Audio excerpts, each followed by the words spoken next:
Apostles, apostles, apostles. Can't have a decent meal with them, can't have Berserk without them. These guys have been the rotten heart and shrieking soul of this series ever since the very first chapter, when we learned that flesh-eating monsters are real, and they continue to be an imposing presence, even more so now that there's a literal army of apostles out there. But how exactly did they come into existence? What do they represent? How will their story end? We'll be answering all those questions and more in this video, so without further ado, this is the true origin of apostles in Berserk explained.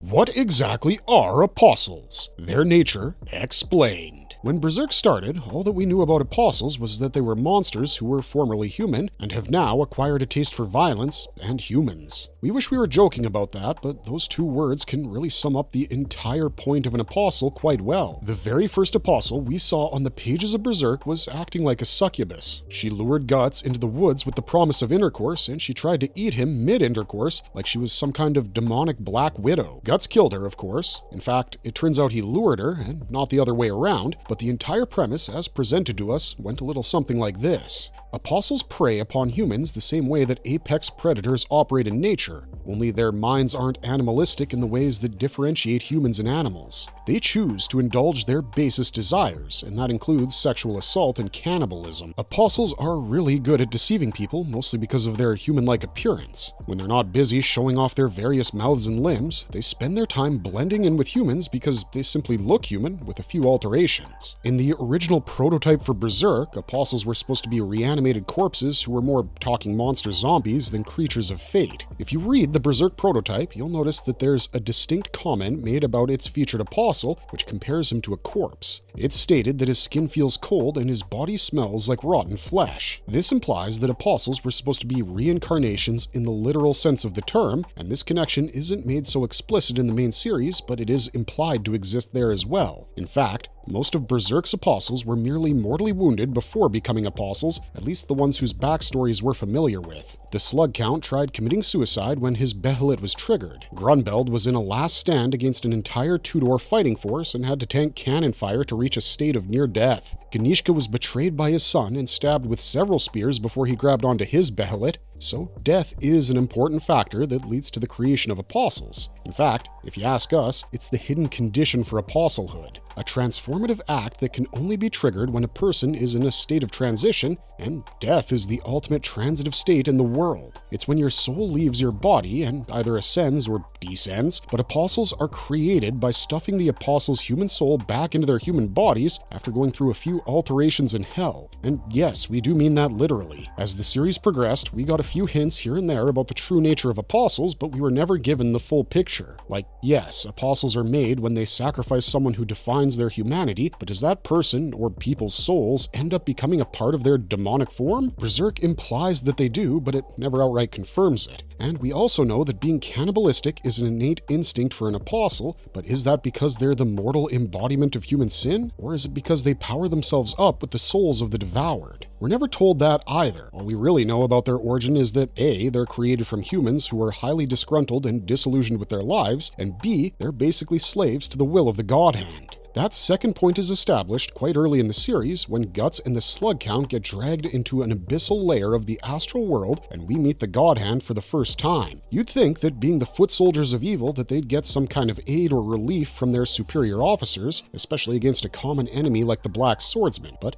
Femto simply calls apostles worthless and inconsequential servants. This tells us that while they have a role to play in the grand scheme of things, they're actually a lot like warrior monks enslaved in service to a single parish. That parish being the hell of this universe, and their armor is the absurd and bestial demonic forms that they assume. That doesn't help our understanding of apostles or why they were created in the first place, let alone their true origins. In fact, there are only two pieces of dialogue that actually address an apostle's innate nature and existential form, and those pieces of dialogue have over a decade of real-world time between them in terms of publication. In chapter 75, titled Advent, where we see the God Hand make their first full canonical appearance, we see Void addressing the crowd of apostles gathered for the eclipse. He bids them welcome to this distant setting and abstract time, and he calls them the lambs of the ungodly God born of man. Void charges the apostles with a very simple task: to enjoy this great nocturnal feast, and they all lose their minds like they're at an Iron Maiden concert. This is an extremely small exchange, we admit, but it tells us the apostles' place on the ladder of demonic creatures. They're the lambs of the ungodly god born of man, and their souls are forever linked to said god through the fissure in their hearts. Unlike the God Hand, which is a purely metaphysical group of beings, apostles have physical forms and mostly operate in the physical world as an extension of the God Hand. Then, in chapter 301, we're also given more details about their nature, and while it answers some of our questions about them, it also creates more questions as well. In that chapter, we see Griffith's apostle army fighting against the pseudo-apostles spawned from the dead bodies that Emperor Ganishka crushed to death in his Shiva form. This, by itself, wasn't unusual, because by that point, Daiba had figured out that Ganishka stuck his head in a lion's jaw when he chose to fight Griffith. He was physically and spiritually bound to serve Griffith, just like every other apostle, so it's honestly a miracle that he even formulated his plan to turn into an eldritch abomination in the first place. What made things unusual was the fact that Griffith's apostles were fighting alongside humans, and because Daiba can read and manipulate Ode as easily as breathing, he could tell that, in that moment, they weren't being compelled to do so by their master's aura. Daiba was shocked that humans and apostles were fighting alongside each other because he knows that apostles are, quote, heresy to the world of man. Daiba says that apostles are infernal reincarnations of those with extreme egos and desires brought back to this earthly plane via the dark arts. They despise and are despised. They ridicule and are ridiculed. They hate and are hated. Apostles met death at the brink of karma, and they are twisted, monstrous reflections of the worst impulses that mankind possesses. Technically, they're mortal enemies for humans, and yet they were now fighting alongside humans, something that Daiba says was inconceivable to him. And he would know, because he worked tirelessly to keep Ganishka's demonic nature a secret from the rest of his empire. Just being an apostle makes you a human hater, apparently, and we do get that feeling from pretty much every apostle we've seen.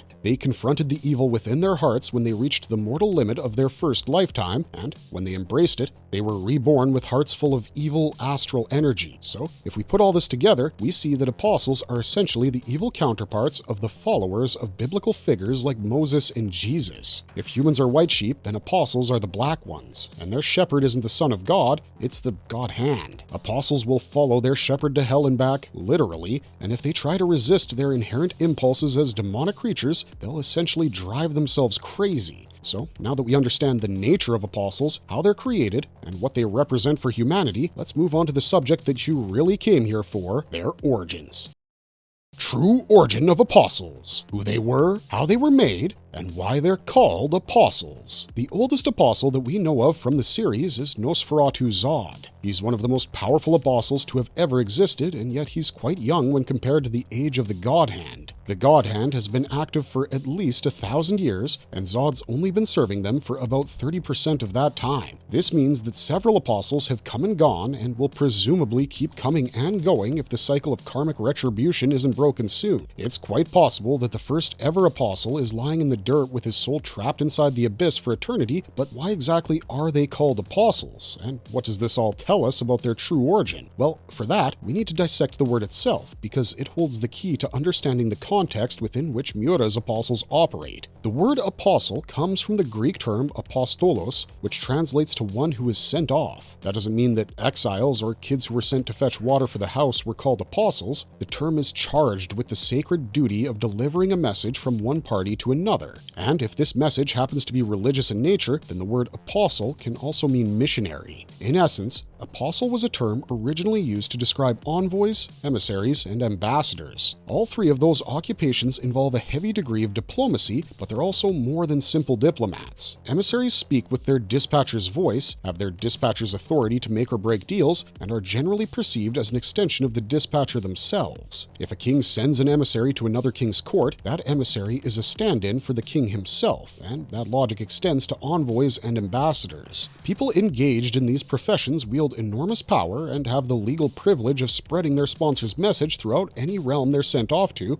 and if their message is spiritual or religious in nature, then their activities take on a divine shade as well. In fact, in Judaism, which is widely believed to be a precursor to Christianity, there are legal enforcers called shilas who broker marriages or divorces, collect taxes and tithes, and can even be commissioned to make deals with merchants based on the commandments of the Talmud. This divine mandate becomes even more important in Christianity Christianity, which popularized the term apostle thanks to the 12 disciples of Jesus. Christianity used apostle in its original sense in that the 12 disciples became apostles when Jesus sent them out to spread the gospel. They were his foremost students before that duty was bequeathed unto them, and they took this job quite seriously. The disciples only became apostles once Jesus sent them out to spread the word, but once that happened, they went from being regular humans to canonized saints. Not all of Jesus' apostles achieved sainthood, but most of them did. And the reason for that was quite simple. They spread his teachings throughout, quote, all the nations, and they became the foremost representatives of Christianity in this world. So to summarize the importance of this short Bible study we've just performed, apostles are central figures in Christianity who were the emissaries and missionaries of Christ himself, which is why it's beyond curious that Miura attached this word to demonic entities that are the literal antithesis of biblical teaching. In Miura's world,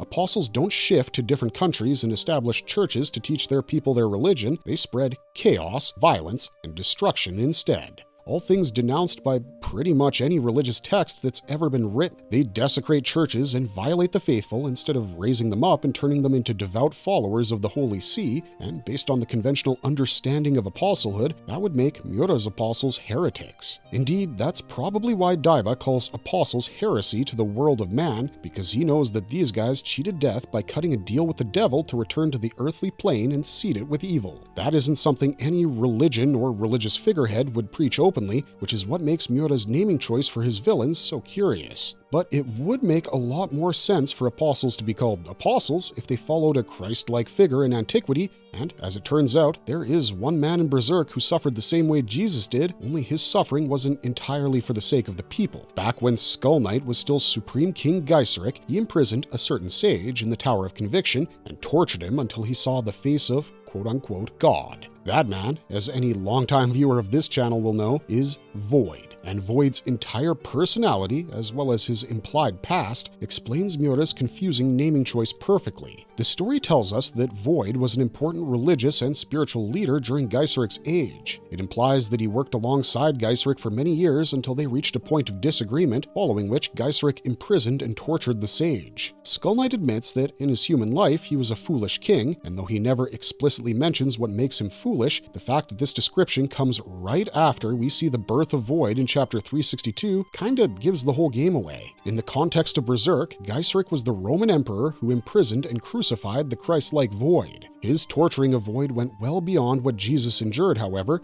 which is evident from Void's form as a demonic angel. After a certain amount of time had passed, let's say 3 days, Sage Void was resurrected as God-Hand Void following his discovery, acquisition, and activation of the Crimson Behelit. And once he returned, he flipped the world upside down. He severed the astral realm from the physical realm and established the protocols for apostle and God-Hand creation, and this is where we think the true origin of apostles becomes quite clear. In chapter 362, right before Berserker Skull Knight comes face to face with Void, we see him cutting down a bunch of garbled and conjoined troll-like entities with his surprisingly sharp sword. This mass of writhing creatures isn't given a lot of screen time, but it's given enough of a presence for us to figure out 2 things about them. A, they aren't trolls because many of their features differ from trolls, and B, they were standing in Skull Knight's way as he tried to reach his true target. An apostle guarding the God-Hand is an occurrence that's quite common in Berserk. Zod doesn't want to join in on the eclipse because he wants to duke it out with Skull Knight, but he also doesn't want to let Skull Knight interfere with their ritual. And when you think about what Wild said shortly before he died and connect it to the Antichrist explanation we've just given y'all, then you can figure out how apostles came into existence in the first place. When he realized his time was running out, Wild rounded on Griffith, took him hostage, and tried to use his Behelit to save himself. When he realized that Griffith didn't have his Behelit on him, he tried to kill the guy and was killed in turn by Nosferatu Zod. Now, Wild was aware that Griffith was the one earmarked for ascension during the upcoming eclipse. He said as much right before he set out to hunt him down and bring him back to the King of Midland. Every apostle knows that the God-Hand's members are their biological masters, and going against them is the biggest mistake they could make. But Wild justifies his actions by stating that this was the commandment handed down to him by the God-Hand themselves. All apostles are free to do whatever they pleased. They're told that their free will is absolute, and whatever actions they take will have a compounding effect on the back-end servers of evil. Wild was actually well within his rights when he tried offing nerfing Griffith because that was his personal will in that moment. But the fact that Griffith was meant to become a God Hand member sort of contradicts what he was told when he was made, and Zod's declaration that killing Wild was his personal will muddies the waters further. How can it be that you're allowed to do whatever you want except to the few selective people that have been touched by the hand of the ungodly god of man? Well, that's simple actually. Go against the church and the church will make you disappear. And that's exactly what Zod does to Wild when he acts as an enforcer of the God Hand's will. Collating all of this information and cross-referencing it with historical events, we can safely come to the conclusion that the first apostles were most likely Void's human disciples, and that when their leader was transformed by the power of the Abyss, so too were they. It makes sense that the first apostles would be Void's followers because just think about the severity of the punishment Supreme King Geiserich inflicted upon him. No king would imprison and torture a single man who preaches against him because one man can be discredited as a religious zealot. But if that man had a whole movement backing him, with disciples who staunchly believed in what he believed in, then that would warrant the kind of punishment Void received. It's quite unlikely that a man like Geiserich, who conquered the world, would be prickly enough to imprison a single person because of his ravings, but it would make a whole lot of sense if that person had many students who also believed in what he was preaching, because then Void becomes a symbol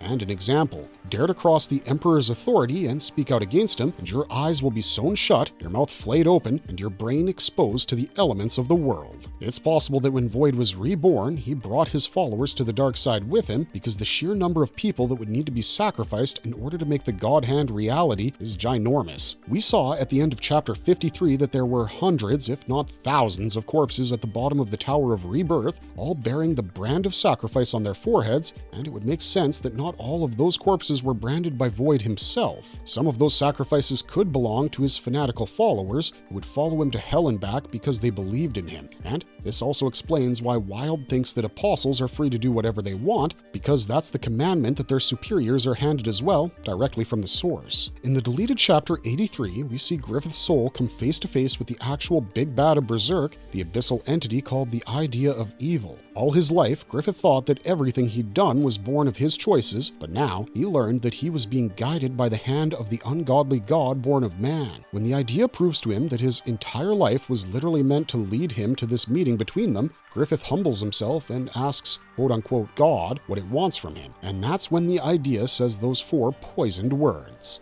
It tells Griffith to, and we quote, do as thou wilt. This is the same commandment the God Hand passes down to apostles, and if Void went through a similar discussion with the Idea of Evil during his rebirth ritual, then it explains everything we need explained with regards to the origins of apostles. First, Void crossed over to the other side and received this commandment from the Idea himself. Then he triggered a massive infernal ritual that sank Geiserich City and sacrificed all its residents. While this was happening, he turned his most loyal followers into demonic entities as well and charged them with spreading the same message he'd received from the Idea through the world. And that is why Berserk's demon monsters are called apostles. If Void is the Antichrist, then his most ardent disciples became apostles after surviving the first eclipse and then going off into the world to spread evil, just like the Idea wanted them to. And while they may not be using diplomacy and community relations during this mission, their actions alone fulfill the requirements set forth by their god. If all you have to do is whatever the hell you want, then you're spreading that message with every action you take. And that also explains why many of Berserk's apostles are so explicit and violent. Abuse is the most evil thing there is in the world, and as long as they continue abusing humanity, they're doing their jobs as apostles just fine. And it all started with the people who believed in Void's message and were willing to give up their loved ones just to prove that they were right. They were the loyal, fanatical disciples of the man unjustly tortured by a king. Only instead of spreading the word of God and his gospel of mercy, they became preachers and merciless practitioners of all the evil in this world.